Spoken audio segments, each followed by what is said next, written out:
बच्चों, जब हम लाइट के बारे में बात कर रहे हैं तो क्या लाइट को एक जगह से दूसरी जगह जाने में किसी मीडियम की ज़रूरत है? क्या लाइट को ट्रैवल होने के लिए one part of the object to other part में जाने के लिए क्या उसे किसी पाथ की या फिर किसी मीडियम की ज़रूरत है? तो बच्चों, the substance through which light propagates और tend to propagate is called medium of light. तो अगर हम मीडियम ऑफ लाइट की बात करें तो हम उस सब्सटेंस के बारे में बात करेंगे जो जिसमें लाइट प्रोपगेट होती है, ट्रैवल करती है। ठीक है, जिस मीडियम में लाइट ट्रैवल करती है वो क्या हो गया? वो मीडियम ऑफ लाइट हो गया। हम यहाँ पे देख सकते हैं। ठीक है, अब इसी में हम अगर बात करें तो हमने मीडियम ऑफ लाइट को हमने 3 कैटेगरी में डिवाइड करा है। ठीक है, कुछ ऑब्जेक्ट्स ऐसी होती है जिनमें क्या होता है कि हम बहुत आसानी से लाइट रेज पास हो जाती हैं। ठीक है, कुछ ऑब्जेक्ट्स ऐसी होती हैं जिनमें से लाइट रेज आसानी से पास नहीं होती। ठीक है, और कुछ ऑब्जेक्ट्स ऐसी होती है जिनमें से कुछ अमाउंट ऑफ लाइट ही पास कर सकती है, नॉट 100%। ठीक है, तो इस तरीके से हमने 3 कैटेगरी में मीडियम ऑफ लाइट को डिवाइड करा है। तो सबसे पहले हम बात करेंगे ट्रांसपेरेंट ऑब्जेक्ट्स के बारे में। ठीक है, अगर हम ट्रांसपेरेंट ऑब्जेक्ट्स के बारे में बात करते हैं तो हम एक एग्जांपल लेते हैं ग्लास का। ठीक है, ट्रांसपेरेंट ग्लास, वाटर ग्लास ले लो। ठीक है, तो अब उसमें क्या होता है कि जब हम देखते हैं तो उसमें हमें आसपास बहुत क्लियरली और बहुत अच्छे से दिखाई देता है। हम ग्लास के उधर के ऑब्जेक्ट्स को अच्छे से देख सकते हैं। ठीक है, हम ग्लास स्लैब की या फिर ग्लास प्लेट की भी बात करें तो उसमें से भी वो ट्रांसपेरेंट होती है, तो हम देख सकते हैं। तो बच्चों, ट्रांसपेरेंट मीडियम की जब हम बात कर रहे हैं तो हम एक ऐसे मीडियम के बारे में बात कर रहे हैं जिसमें से लाइट रेज जो हैं वो बड़ी ही आसानी से प्रोपगेट कर रही हैं या फिर ट्रैवल कर रही हैं। ठीक है, वो किसकी कैटेगरी में आते हैं? वो ट्रांसपेरेंट ऑब्जेक्ट्स की कैटेगरी में आते हैं। ठीक है, so bodies that allow light to pass through them, that is transmit light through them are called transparent object. उन ऑब्जेक्ट को हम क्या बोलते हैं? ऐसी ऑब्जेक्ट को हम ट्रांसपेरेंट ऑब्जेक्ट बोलते हैं। For example glass, water and air. क्या क्या आते हैं इसमें? आता है ग्लास, वाटर। वाटर के अगर आसपास हम देखना चाहें तो बड़ी आसानी से देख भी सकते हैं और लाइट भी बड़ी आसानी से ट्रैवल कर जाती है। ठीक है, और फिर नेक्स्ट है एयर। ठीक है, कुछ इस तरीके से यहाँ पर कोई भी ऑब्स्ट्रैक्ट या फिर ऑब्जेक्ट नहीं है, एब्स्ट्रैक्ट नहीं है या फिर रेजिस्टेंस नहीं है रे ऑफ लाइट को रोकने के लिए। ठीक है, लाइट रे ट्रांसपेरेंट मीडियम से बड़ी ही आसानी से प्रोपगेट हो रही है, पास कर रही है, ट्रैवल कर रही है। ठीक है बच्चों, तो ऐसे जो ऑब्जेक्ट्स होती हैं जिनमें से जो लाइट रे हैं वो बड़ी ही आसानी से या फिर बिना किसी रुकावट के प्रोपगेट हो जाती हैं, वो ट्रांसपेरेंट मीडियम की कैटेगरी में आती है। ठीक है, नेक्स्ट हम बात करेंगे ट्रांसलूसेंट ऑब्जेक्ट के बारे में। तो बच्चों, ट्रांसलूसेंट ऑब्जेक्ट की जब हम बात कर रहे हैं, जब हमने ट्रांसपेरेंट ऑब्जेक्ट के बारे में बात करी थी तो इसका क्या मतलब था? इसका ये मतलब था कि जितना हम इनपुट दे रहे हैं उतना ही हमें आउटपुट मिल रहा है। मतलब जितनी लाइट रेज इंसिडेंट हुई वाटर के ऊपर, ग्लास स्लैब के ऊपर, ग्लास प्लेट के ऊपर या फिर ग्लास के ऊपर, उतनी ही हमें आउटपुट में मिली लाइट रेज। ठीक है, लेकिन जब हम ट्रांसलूसेंट ऑब्जेक्ट के बारे में बात कर रहे हैं तो हम 100% आउटपुट की उम्मीद नहीं रखेंगे। ठीक है, उसमें से क्या रहेगा? हम देंगे तो 100%, लेकिन कुछ पार्ट ही ऐसा रहेगा जो ट्रैवल कर पाएगा।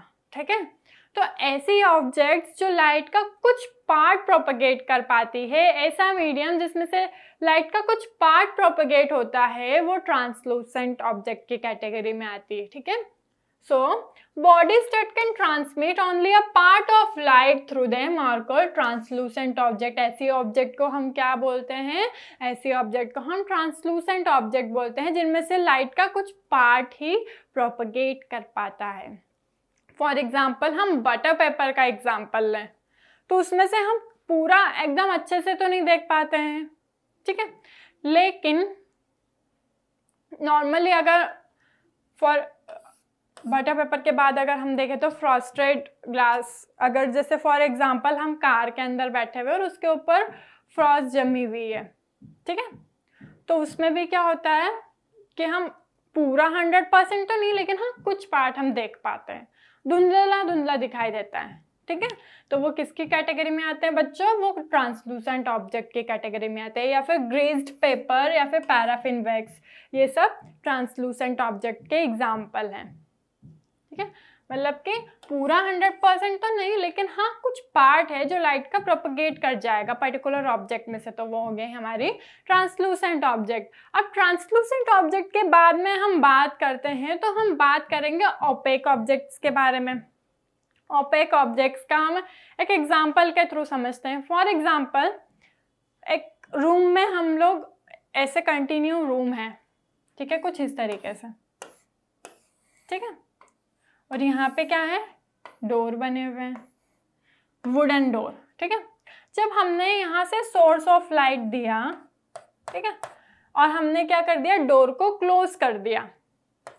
अब डोर हमारा क्लोज है, तो क्या लाइट हमें दूसरे रूम में हम देख पाएंगे? इस सोर्स से जो लाइट आ रही है उसकी वजह से हम अगले रूम में देख पाएंगे, या फिर हम इसके बाद वाले रूम में देख पाएंगे? तो हम नहीं देख पाएंगे। क्यों नहीं देख पाएंगे? क्योंकि जो डोर था वो बंद था और वो वुडन डोर था, ठीक है। लेकिन अगर यहीं पर ग्लास डोर होता तो क्या हम देख पाते? हाँ, अगर ग्लास डोर होता तो हम बड़ी आसानी से देख पाते, लेकिन यहाँ पे क्या था? यहाँ पे वुडन डोर था, तो हम नहीं देख पा रहे। तो बच्चों, जब हम वुडन डोर की बात कर रहे हैं तो इसका क्या मतलब हुआ कि वहाँ से लाइट प्रोपगेट नहीं हो रही है, ठीक है। लाइट प्रोपगेट नहीं हो रही है मतलब अभी तक हमने ट्रांसलूसेंट में बात करी थी कि कुछ पार्ट जो है वो प्रोपगेट हो रहा था, लेकिन जब हम ओपेक की बात कर रहे हैं तो बिल्कुल ही लाइट प्रोपगेट नहीं कर रही है, ठीक है। तो बच्चों, ओपेक ऑब्जेक्ट्स मतलब वो ऑब्जेक्ट्स होती हैं जो लाइट को बिल्कुल ही पास नहीं होने देती है, या फिर पाथ प्रोवाइड नहीं करती है आगे ट्रैवल करने के लिए या फिर प्रोपगेट करने के लिए। ऐसी ऑब्जेक्ट्स को हम ओपेक ऑब्जेक्ट्स बोलते हैं। For example, would, chair, desk, या फिर कोई भी ऐसी ऑब्जेक्ट्स जो लाइट को पास ना होने दे, प्रोपगेट ना होने दे। फॉर एग्जांपल, वॉल, ठीक है। ये सब किसकी कैटेगरी में आती हैं? ये सब ओपेक ऑब्जेक्ट्स की कैटेगरी में आती हैं। कुछ इस तरीके से यहाँ पे एक वुडन शीट रखी हुई है, लेकिन हम यहाँ से लाइट तो दे रहे हैं लेकिन वो आगे पास नहीं हो रही है। तो ये क्या है बच्चों? ये एक ओपेक ऑब्जेक्ट्स का एग्जाम्पल है, ठीक है।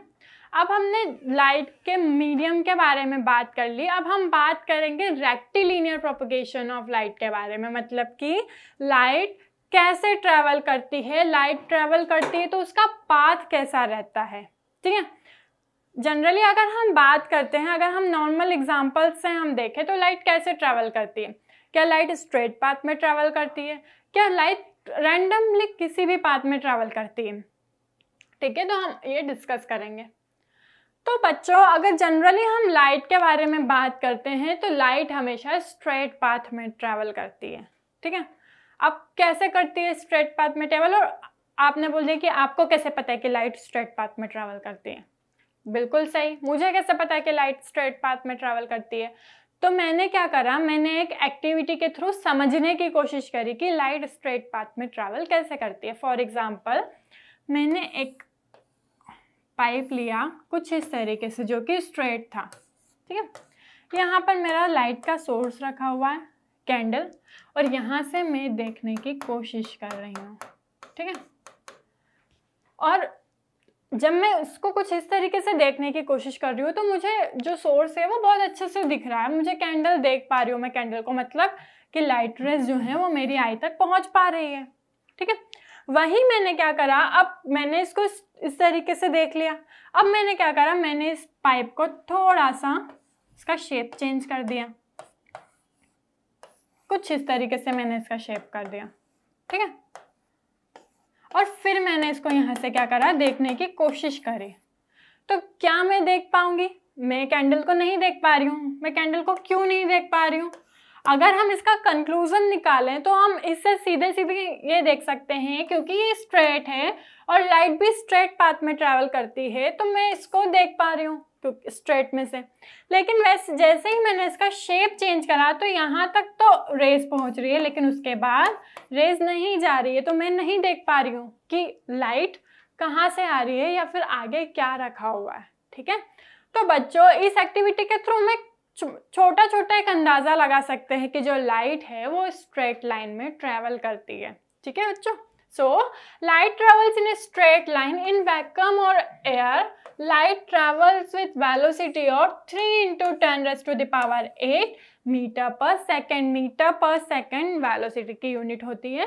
ठीक है, सो और अगर हम वैक्यूम और एयर में बात करते हैं तो जो लाइट की स्पीड है वो होती है 3 × 10⁸ मीटर पर सेकेंड। ठीक है बच्चों,